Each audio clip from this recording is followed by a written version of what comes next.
Saudara-saudara pendengar yang kami kasihi dimanapun Anda berada, Anda kembali bersama kami dalam acara Telaga, Tegur Sapa Gembala Keluarga. Saya Gunawan Santoso dari Lembaga Bina Keluarga Kristen akan berbincang-bincang dengan Bapak Pendeta Dr. Paul Gunadi. Beliau adalah seorang pakar dalam bidang konseling serta dosen di Seminari Alkitab Asia Tenggara, Malang. Perbincangan kami kali ini tentang persaingan antar anak. Kami percaya acara ini pasti bermanfaat bagi kita sekalian dan dari studio kami mengucapkan selamat mengikuti. Punya beberapa orang anak memang mengasihkan Pak Paul ya. Kita bersyukur kepada Tuhan. Tetapi sebagai orang tua itu harapannya kan anak-anak itu bisa hidup rukun, bisa bekerja sama dengan baik, bermain bersama. Tapi kenyataan yang dihadapi oleh banyak orang tua, sebagian besar orang tua adalah sulit sekali mengendalikan bahwa anak yang satu itu tidak cocok dengan anak yang lain. Bahkan sampai ke tingkat pertengkaran dan sebagainya. Ini sebenarnya bagaimana Pak Paul? Memang banyak sekali dinamika yang terlibat ya di antara kakak adik ya dalam satu keluarga. Misalkan Pak Gunawan, ada kecenderungan tuh adik kakak tuh mau merebut perhatian dari orang tua. Jadi secara alamiah tuh kita sebagai manusia memang ingin menjadi yang terutama dan mengharapkan bahwa semua perhatian dan kasih sayang tertumpah hanya pada diri kita. Jadi dengan kata lain, secara alamiah kalau nggak diapa-apakan, anak-anak tuh memang akan berusaha merebut ya kasih sayang. Itu sebabnya di antara anak seringkali terjadi pertengkaran karena merasa orang tua tidak adil. Kok membela adik? Kok selalu mengutamakan adik? Kok saya yang selalu harus mengalah? Nah, hal-hal seperti itu adalah dinamika berkakak adik dalam keluarga. Nah, hal-hal ini memang yang juga orang tua mesti waspadai sehingga jangan sampai akhirnya ada anak yang merasa disisihkan, dinomor duakan. Walaupun sebetulnya orang tua tidak sama sekali ya berniat seperti itu. Iya, kadang-kadang dalam hal memberikan mainan gitu Pak Paul ya. Nah, terhadap yang kakak dan yang adik ini karena ada perbedaan usia, kan tentu orang tua memikirkan mainan itu tidak cocok kalau untuk yang kakaknya atau adiknya dan sebagainya. Kan tidak mungkin sama Pak Paul. Nah, ini bisa memicu suatu pertengkaran di antara mereka ya Pak Paul. Betul sekali, sebab yang satu akan berkata, kenapa kok saya nggak mendapatkan yang itu? Nah, dia beranggapan bahwa orang tua itu lebih mengasihi adiknya misalkan. Sehingga adiknya mendapatkan mainan yang itu. Dia tidak bisa melihat bahwa orang tua yang memilihkan mainan untuk dia yang sesuai dengan usianya dan dianggap itu yang paling baik. Jadi memang ada kecenderungan bagi anak-anak kecil untuk mulai membanding-bandingkan diri dan akhirnya mulai terlibat dalam persaingan di antara mereka. Itu seringkali yang terjadi pada anak-anak yang sejenis atau yang berlawanan jenis atau bagaimana Pak Paul? Sebetulnya secara umum gejala ini bisa kita lihat pada semua anak, ya, baik laki-laki maupun perempuan. Namun saya perhatikan kalau ini adalah anak perempuan dan jenis usianya itu tidak terpaut terlalu jauh, misalkan dalam hitungan 2-3 tahun, pada umumnya persaingan itu akan lebih terasa. Mengapa? Sebab pada umumnya anak perempuan nomor 1 ya akan lebih perasa sehingga lebih melibatkan emosi. Itu sebabnya lebih mudah merasakan tidak dikasihi, merasakan kok kurang diperhatikan. Nah, anak perempuan mempunyai kecenderungan untuk merasakan itu dengan lebih kuat. Kedua, memang nggak bisa kita sangkali bahwa anak perempuan juga lebih menitik beratkan pada penampilan fisik. Jadi kalau dia merasa dia tidaklah secantik adiknya atau kakaknya, ini akan membuat dia merasa belum apa-apa, tidak berharga. Ya, seolah-olah orang tua pun nantinya tidak akan menghargai dia. Itulah sebabnya matanya tuh cepat sekali menangkap tindakan-tindakan orang tua yang dianggapnya menomorduakan dirinya dan lebih menomorsatukan misalkan kakaknya yang dianggapnya lebih cantik. Nah, jadi biasanya persaingan antar anak akan lebih terasa pada anak-anak perempuan yang usianya lebih berdekatan. Iya, Pak, kita sebagai orang tua tentu berharap hal-hal seperti itu ya tidak terjadi gitu Pak Paul. Atau ya kita bisa bersikap yang lebih adil lagi terhadap anak-anak kita gitu. Nah, ini hal-hal apa yang perlu kita perhatikan Pak Paul? Ada beberapa yang mesti kita perhatikan Pak Gunawan, dan kita mau soroti masalah persaingan antara anak ini dengan lebih menyeluruh ya. Kita akan mau pertimbangkan sisi baiknya atau sisi positifnya dan sisi buruknya. Ada sisi positifnya Pak Gunawan, persaingan antar anak. Jadi tidaklah tepat kalau kita mengatakan bahwa semua jenis persaingan antar anak pastilah buruk. Belum tentu ya. Jadi ada segi baiknya. Misalnya yang bisa saya ingat adalah segi baiknya dalam batas tertentu sebenarnya persaingan itu merupakan upaya untuk menumbuhkan daya tahan anak, ya. Dengan kata lain, dengan dia mau bersaing, berarti dia kan mau bertahan, artinya mempertahankan yang dia miliki, mempertahankan prestasi yang telah dicapainya, mempertahankan kualitas yang dia sudah bisa lakukan. Nah, itu adalah dorongan-dorongan untuk mempertahankan sesuatu. Dan sekaligus persaingan itu juga akan mendorong anak untuk meningkatkan prestasinya. Sehingga dia berkata, oke, mungkin saya bisa coba lebih lagi. Misalkan si kakak mendapatkan nilai yang bagus, orang tuanya senang. Nah, tiba-tiba dia merasa, oke, saya juga harus mendapatkan nilai sebagus itu. Nah, dalam artian ini dan dari segi ini kita bisa justru simpulkan persaingan memang ada segi positifnya. Lewat persaingan kita bertahan untuk tidak mudah menyerah. Dan lewat persaingan kita juga dipacu untuk menghasilkan karya yang lebih baik. Nah, jadi sewaktu anak berada di suatu kancah persaingan, sebenarnya ia akan berkesempatan mengembangkan ketahanan sekaligus potensi dirinya. Nah, ini peran orang tua, Pak Pol, supaya anak memiliki suatu persepsi seperti itu. Bahwa saya ini bersaing secara positif dengan saudara saya. Ini apa yang bisa dilakukan oleh orang tua, Pak? Sebetulnya, terutama pada anak-anak yang masih kecil ya, memang kita nggak bisa ya terlalu menjelaskan hal ini. Karena ya mereka masih belum bisa memahaminya. Jadi konsep-konsep yang tadi saja kita bicarakan itu ya belum bisa kita bagikan kepada anak untuk dimengerti. Namun ada hal-hal yang nanti kita akan bahas yang harus kita lakukan agar jangan sampai persaingan ini bisa menjadi sesuatu yang sangat negatif atau sangat buruk ya. Sekali lagi kita nanti mau menjaga agar jangan sampai persaingan ini menjadi suatu pengaruh buruk, tapi kita juga nggak mau dengan sengaja membuang segala jenis persaingan. Karena apa? Anak yang sama sekali tidak memiliki keinginan untuk bersaing, berkemungkinan untuk tidak mengembangkan daya juang yang tinggi. Dan malah cenderung mengambil jalan pintas yang mudah. Ya, jadi misalnya, ia cenderung mudah menyerah dan cepat puas dengan apa yang telah dihasilkannya. Sebetulnya kemampuannya jauh di atas apa yang telah dihasilkan. Tapi karena memang tidak ada semangat juang tersebut, akhirnya ya dia cepat puas dan terima saja. Nah, dalam hal ini ya persaingan mempunyai sisi positifnya. Nah, menjawab tadi yang Pak Gunawan tanyakan, apa yang orang tua mesti lakukan? Jangan sampai anak akhirnya makin terseret ke aspek yang negatif atau yang buruk. Tapi tetap bisa mengembangkan sisi positif dari persaingan itu. Misalnya yang pertama ya, kita ini sebagai orang tua, jangan sampai mengobarkan semangat juang anak dengan cara membandingkannya dengan kakak atau adiknya. Tindakan orang tua yang menyemangati anak lewat perbandingan malah akan mengadu domba anak.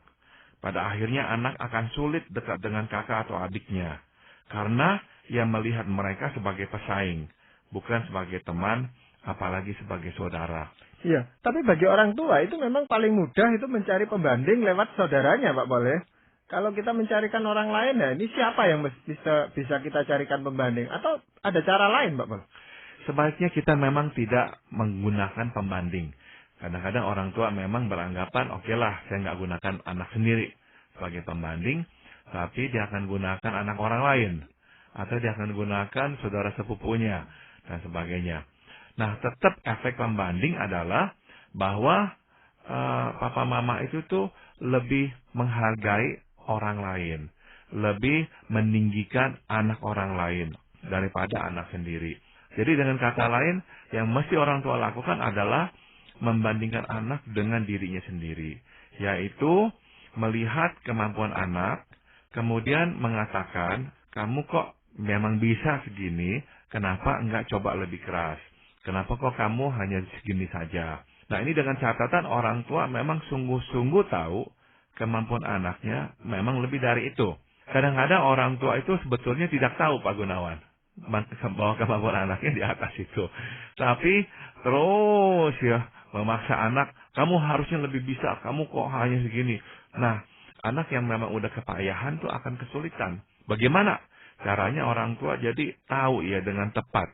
Memang orang tua harus ajak anak ngomong dan cari tahu apa kesulitannya, kenapa angkanya segini, apa yang dia telah lakukan, belajarnya seperti apa. Nah, waktu orang tua mendengar apa yang anak katakan, orang tua akhirnya sadar, oh anak saya ini benar-benar telah berusaha semaksimal mungkin. Tapi memang inilah kemampuannya, atau memang karunia-nya ini bukan di bidang ini, tapi di bidang yang lain. Nah, waktu orang tua jelas tahu itu semua, maka dorongan atau pacuan orang tua akan lebih tepat. Ya, tapi ya sekali lagi saya tekankan, kalau mau membandingkan, bandingkanlah si anak dengan kemampuannya sendiri. Jangan bandingkan dengan kakak atau adiknya. Karena ujung-ujungnya kalau membanding-bandingkan dengan kakak atau adiknya, si orang tua itu sedang sebetulnya menciptakan jurang di antara anak-anaknya. Si anak akan melihat kakaknya sebagai pesaing, bahkan kadang-kadang sebagai musuh, ya, bukan lagi sebagai kakak, apalagi sebagai sahabat. Nah, ini yang mesti dijaga oleh orang tua. Ya, seringkali memang itu ada ambisi dari orang tua itu sendiri supaya anaknya itu bisa pandai, anak dari temannya atau anak dari saudaranya gitu, Pak Pol. Nah, ini sulit untuk dihindari, Pak Pol, karena mereka melihat fakta itu gitu. Orang tua itu ingin sekali anaknya maju. Memang ada dua motivasinya. Yang pertama adalah untuk si anak itu supaya dia bisa berkembang dan ya harapan kita masa depannya menjadi lebih baik. Tapi yang nggak bisa disangkal sebagai orang tua ya kita pun mempunyai ya motivasi tersembunyi. Yaitu bukankah kalau anak kita bisa cemerlang, ya kita juga akan kecipratan nama baik ya, bahwa seolah-olah kita itu tuh yang telah berjasa besar ya, membesarkan anak-anak yang mampu untuk bersaing, mampu berprestasi dengan baik. Nah, katakan kita di rumah tidak membandingkan anak itu dengan anak yang lain, Pak. Tapi di sekolah itu seringkali juga para pengajar, guru-guru itu juga membandingkan, kamu enggak seperti ini, kamu dan atau lewat nilai yang diperoleh itu kan anak langsung tahu membandingkan dirinya dengan teman-temannya. Jadi ini kan tidak bisa dihindari, Pak. Betul, dalam kasus itu memang anak ya akan harus menghadapi realitas dan ini nggak mesti menjadi sesuatu yang buruk. Bahwa anak melihat dia itu kok nggak sebaik temannya, kok angkanya kok nggak setinggi temannya. Itu sesuatu yang baik ya, karena dia bisa misalnya berkata, oke, ini karena saya memang nggak memberikan yang terbaik, saya nggak belajar dengan semaksimal mungkin. Nah, jadi akhirnya ya seginilah hasilnya. Tapi bisa juga si anak berkata, ya saya telah mencoba semaksimal mungkin dan memang harus saya akui bahwa teman saya ini lebih baik daripada saya. Nah, ini menjadi sebuah sikap yang baik ya. Sikap mengakui kemampuan, kapasitas, keterbatasan pribadi, dan sikap juga untuk bisa akhirnya menghargai ya kemenangan orang, mengakui keunggulan orang. Nah, hal-hal seperti inilah yang seyogianya terjadi ya. Namun sekali lagi sebetulnya sikap-sikap seperti ini nih dimulainya di rumah. Anak yang susah sekali ya menerima keunggulan temannya, besar kemungkinan memang nggak pernah belajar itu di rumahnya. Dan kenapa dia nggak pernah belajar? Bisa jadi karena cara-cara orang tua yang keliru ya. Misalnya yang terlalu meninggikan dia, mengagungkan dia sebagai yang paling cerdas, paling pintar, paling bisa. Atau orang tua yang senantiasa mengadu domba anak dengan cara membanding-bandingkan anak. Akhirnya anak susah sekali akhirnya menerima kekalahannya dan mengakui keunggulan orang lain. Iya, mungkin ada hal lain yang ingin Pak Paul sampaikan kepada orang tua nih, Pak. Yang lain adalah tindakan orang tua yang membandingkan anaknya akan membuat anak merasa bahwa orang tua hanya mengasihinya bila ia berprestasi di atas kakak atau adiknya. Nah, kadang-kadang ya sekali lagi orang tua nggak sadar akhirnya membanding-bandingkan dengan si kakak atau si adik. Nah, Kalau si kakak yang dapat angka bagus, dipuji-puji. Kalau si adik yang dapat prestasi yang baik, dipuji-puji. Nah, akhirnya si anak akan merasa, papa atau mama itu hanya akan mengasihi saya, dan saya hanya akan bernilai di mata papa dan mama, kalau saya itu berhasil berprestasi di atas kakak atau adik saya. Karena memang atmosfer dalam rumah itu adalah atmosfer perbandingan. Nah, ini sesuatu yang sangat tidak sehat. Karena, sekali lagi, akhirnya tumpuan harga diri anak itu rapuh sekali. Bukanlah bertumpu pada kasih sayang orang tua apa adanya, ya, tanpa syarat kepada dirinya, melainkan bertumpu pada perbandingan. Dia harus lebih dari, barulah dia bernilai.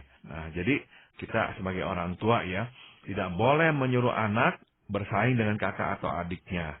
Biarlah persaingan ini tumbuh secara alamiah di antara mereka. Kalau mereka memang ingin saling memacu diri, itu biarkan di antara mereka, ya. Jangan orang tua yang seolah-olah memacu-macu anak dan membanding-bandingkannya. Ini justru tidak sehat. Ya, lalu apa yang orang tua bisa lakukan lagi, Pak? Orang tua jadinya harus menekankan bahwa yang terpenting ialah anak melakukan sedapatnya atau sebaiknya. Ini nih yang perlu ditekankan, ya, pada diri seorang anak. Orang tua mesti terus mengingatkan anak untuk tidak memaksakan diri dengan cara mengorbankan hal-hal penting lainnya, ya. Jadi dengan kata lain, orang tua harus mengajarkan anak akan keterbatasan dirinya. Jika anak sampai kehilangan keseimbangan hidup dan mulai menampakkan masalah akibat menuntut diri berlebihan, nah, orang tua mesti cepat tanggap dan meminta anak untuk mengurangi tuntutan itu. Ya, ada anak yang misalnya, ya, cepat marah atau kerap uring-uringan karena hidupnya udah nggak lagi seimbang. Ada lagi anak yang mengembangkan sikap tidak bersahabat dan egois akibat persaingan. Nah, jika ini yang dilihat orang tua, maka orang tua mesti bertindak untuk menghentikan persaingan ini. Ya, jadi ini orang tua berperan seperti wasit gitu, Pak Pal, ya, di dalam pertarungan ini. Betul sekali, ya, sebagai wasit, sebagai pembuat garis, ya, sebagai pendiri pagar. Jangan sampai berlebihan. Sebab ada anak karena ingin bersaing, ingin menjadi nomor satu, akan mengorbankan hal-hal lain yang penting dalam hidupnya, menjadikan kestabilan emosinya nggak lagi sehat, ya, cepat marah, cepat memusuhi orang. Nah, orang tua mesti melihat semua itu dan berusaha untuk mengendalikan, ya, mengajarkan kepada anak yang penting adalah engkau melakukan sedapatnya, sebaiknya. Setelah itu, udah serahkan kepada Tuhan. Jangan memaksakan harus mendapatkan yang kita inginkan. Kalau nggak dapat, ya sudah. Yang penting kita sudah melakukan sebaiknya. Itu tanggung jawab kita di hadapan Tuhan. Ya, mungkin anak itu akan merasa lebih aman atau tidak terlalu merasa harus bersaing. Itu kalau kita sebagai orang tua bisa menyatakan kasih kita kepada anak-anak kita itu, Pak Paul. Tepat sekali, Pak Gunawan. Jadi orang tua harus sering-sering, ya, mengkomunikasikan kasih dan penerimaan kepada anak di luar prestasinya, ya. Dengan cara ini anak terus diingatkan bahwa ia dikasihi bukan oleh karena prestasinya, tapi karena ia adalah anak orang tuanya. Ya, juga lewat kasih dan penerimaan, anak pun diajar untuk mengasihi saudara-saudaranya apa adanya. Ya, dengan kata lain, anak diajak untuk melihat persaingan sebagai sarana belaka untuk memacu diri, bukan sebagai tujuan.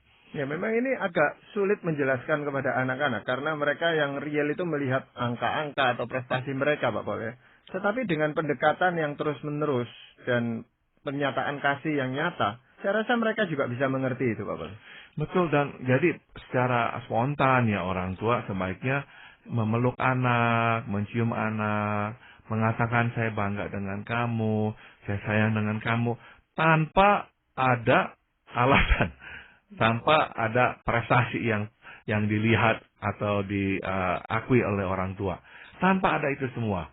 Jadi benar-benar, ya, nggak ada angin, nggak ada hujan, orang tua itu sering-sering mengungkapkan kasih sayang dan penerimaannya kepada anak. Tunjukkan karakter-karakter yang positif pada anak. Kamu kok sayang sama adikmu, kok kamu orangnya siap membantu kakakmu. Nah, hal-hal seperti itu yang sering-sering kita komunikasikan. Nah, sudah tentu waktu dia memberikan prestasi yang baik, ya kita juga puji. Waktu dia tidak memberikan prestasi yang baik, kita juga jangan cepat marah. Kita hanya perlu tanya, kenapa, apa yang terjadi, apakah engkau telah belajar dengan sebaik mungkin. Nah, kalau memang si anak mengakui sudah, nah kita berkata, oke, saya terima itu. Kalau misalnya dia berkata sudah, tapi kita tahu kemarin dia lebih banyak main video games, nah kita katakan, rasanya kok nggak begitu ya. Kemarin Papa lihat kamu kok lebih sering main video game sampai berjam-jam. Nah, itu udah nggak benar. Makanya ini sekarang hasilnya seperti ini. Saya minta kamu perbaiki, ya, kurangi main video games kamu. Saya minta kamu lebih sekarang fokuskan pada pelajaranmu. Nah, jadi hal-hal seperti itu mesti juga ya kita lakukan, di samping terus ya mengkomunikasikan kasih dan penerimaan kepadanya. Ya, dan itu harus dilakukan oleh kedua orang tuanya, Pak Paul ya. Jadi kalau misalnya hanya ibunya yang menyatakan kasih tapi ayahnya justru menekankan persaingan, itu anak jadi bingung juga, Pak Paul ya. Betul sekali ya. Jadi akhirnya kalau itu yang terjadi, si anak memang nantinya tuh akan mempunyai ini ya, keberpihakan tuh. Dia akan menjauhi diri dari si ayah yang menuntut, dan dia akan jauh lebih dekat dengan si ibu yang bisa menerimanya. Iya, hal lain apa Pak Paul yang bisa dilakukan oleh orang tua? Anak harus dijaga agar tidak mendasarkan konsep dirinya atas kemenangan belaka ya. Konsep diri seperti ini merupakan benih keangkuhan ya. Jadi hati-hati kalau anak mulai ya membangun konsep diri atas dasar kemenangan, keberhasilan. Nah, ini yang kita mesti jaga. Ini benih keangkuhan. Namun lebih buruk lagi, konsep diri seperti ini sesungguhnya ibarat rumah yang dibangun di atas pasir. Ya, hanya berharga bila berhasil mengalahkan orang lain. Nah, ini tidak sehat dan juga tidak kuat. Berarti nanti kalau ada orang lain yang bisa mengalahkan dia, ya udah, penghargaan dirinya langsung runtuh. Dan dia bisa patah semangat, nggak mau berusaha lagi, menghindar dari kekalahan, sebab dia selalu mencari kemenangan. Jadi kalau dia sudah antisipasi dia bakal kalah, dia nggak mau lakukan. Sehingga benar-benar kepercayaan dirinya makin hari makin rapuh. Nah, ini bagaimana orang tua bisa membantu untuk menumbuhkan rasa percaya diri pada diri anak itu, Pak Paul? Pertama, orang tua ya mesti terus melimpahkan kasih dan penerimaan kepada anak di luar prestasinya. Ini modal yang paling besar. Dan berikut adalah orang tua mengajak anak menyadari apa tuh yang menjadi kekuatan dan juga yang menjadi keterbatasannya. Waktu anak mulai bisa melihat ini, anak mulai bisa menerima dirinya, dan kita lebih dorong dia untuk terus mengembangkan kekuatannya.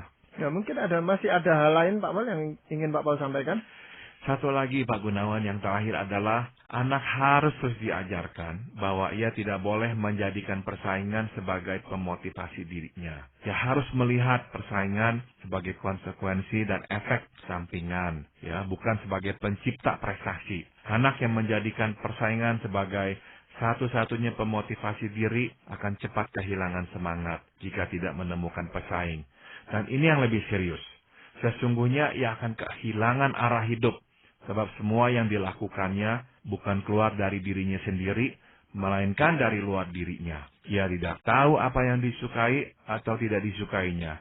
Sebab ia tidak pernah melihat ke dalam dirinya. Semua dilakukannya hanya untuk menang. Ya, memang persaingan ini di dalam dunia orang dewasa pun tetap ada gitu Pak Paul ya. Nah, banyak orang tua yang mengatakan, tidak apa-apa, ini anak saya ini saya latih supaya siap memasuki kancah persaingan dunia ini. Ini bagaimana Pak? Segala persiapan memang harus dilakukan secara bertahap. Pada masa anak-anak muda, persiapan itu memang mesti ada, tapi ya harus dilakukan dengan sedikit mungkin, seminimal mungkin. Makin besar, kekuatannya makin ada, dia makin jelas dengan kekuatan, dengan keterbatasannya. Persaingan itu juga akan lebih tepat nanti dilakukannya. Kalau dia tahu dia terbatas di bidang ini dan dia akan dapat akui keunggulan orang, ya udah, dia nggak akan lagi persoalkan itu. Dia akan lebih pusatkan perhatiannya pada kekuatannya dan terus menambahkan kebisaannya dalam bidang itu. Nah, dengan cara ini nanti dia siap bersaing. Orang yang siap bersaing adalah orang yang siap kalah bersaing, Pak Gunawan. Nah, ini yang mesti orang tua sadari dan tanamkan pada anak. Ya, nggak ada yang namanya siap bersaing dalam pengertian hanya siap menerima kemenangan. Ya, seringkali memang kita jumpai beberapa anak itu yang cepat sekali putus asa. Ini sebenarnya penyebabnya apa, Pak? Karena memang pada waktu dia kalah, harga dirinya runtuh, dan sekali lagi hidupnya itu hanyalah akan bersemangat ya kalau ada saingan. Begitu tidak ada saingan, dia tidak tahu apa yang dia harus lakukan. Dan ini yang lebih parah, dia tidak tahu sebetulnya apa tuh yang dia ingin lakukan. Apa tuh yang menjadi tujuan hidupnya, apa tuh yang menjadi cita-citanya. Dia nggak tahu semua itu. Sebab selama ini dia seperti boneka yang tangan kakinya diikat di atas dan digerak-gerakkan oleh saingan-saingan itu. Begitu nggak ada lagi tali-tali yang mengikat tangan dan kakinya, semuanya langsung jatuh lunglai. Iya. Tapi juga ada anak itu yang menjadi angkuh kalau dia itu mencapai suatu prestasi tertentu. Ini bagaimana, Bapak? Nah, kalau memang dia terus jadi angkuh, dan itulah saatnya orang tua memang harus mengingatkan kepada si anak, kamu sekarang sudah masuk ke dalam dosa ya. Kamu selalu meninggikan dirimu, kamu mulai merendahkan orang lain. Ini tidak berkenan di hadapan Tuhan. Kamu harus takut kepada Tuhan, sebab yang kamu miliki adalah pemberian Tuhan. Ini bukan kamu yang menciptakannya, ini dari Tuhan. Jadi kamu tetap harus takut kepada Tuhan dan menghargai orang lain sebagaimana Tuhan menghargai mereka pula. Ya, jadi di samping kita itu memberikan penghargaan kalau dia berprestasi, tetapi juga semacam peringatan agar dia tidak menjadi sombong atau malah merendahkan teman-temannya atau bahkan saudaranya sendiri gitu, Pak. Betul, jadi mesti ada memang dua pagar ini agar anak-anak bisa berjalan dengan seimbang. Iya. Ada ayat firman Tuhan yang ingin Pak Paul sampaikan? Di Amsal 16 ayat 8 firman Tuhan berkata, lebih baik penghasilan sedikit disertai kebenaran daripada penghasilan banyak tanpa keadilan. Nah, ini yang penting yang anak-anak harus sadari ya. Lebih baik penghasilan sedikit disertai kebenaran daripada penghasilan banyak tanpa keadilan. Anak yang terikat dengan persaingan berpotensi menghalalkan segala cara untuk memperoleh kemenangan. Ini yang perlu diperhatikan agar tidak terjadi. Ya, terima kasih Pak Paul untuk perbincangan ini. Dan para pendengar sekalian, terima kasih Anda telah mengikuti perbincangan kami dengan Bapak Pendeta Dr. Paul Gunadi dalam acara Telaga, Tegur Sapa Gembala Keluarga. Kami baru saja berbincang-bincang tentang persaingan antar anak. Bagi Anda yang berminat untuk mengetahui lebih lanjut mengenai acara ini, silakan menghubungi kami lewat surat. Alamatkan surat Anda ke Lembaga Bina Keluarga Kristen atau LBKK, Jalan Cimanuk 58, Malang. Anda juga dapat menggunakan email dengan alamat telaga@indo.net.id. Kami juga mengundang Anda mengunjungi situs kami di www.telaga.org.